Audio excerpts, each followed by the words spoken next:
आसतु आज देखा मो माईंकर एक स्पेशल रेसिपी।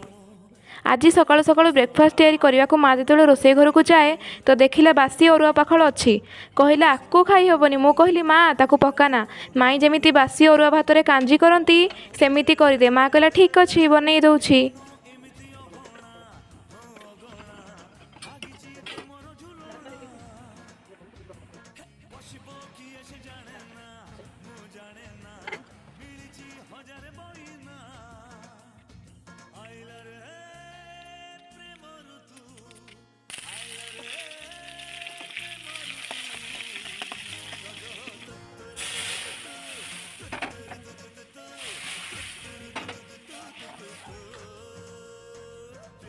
जानिछंती उषुम उषुम कांजी खाई मन आत्मा सबु तृप्ति हो गला।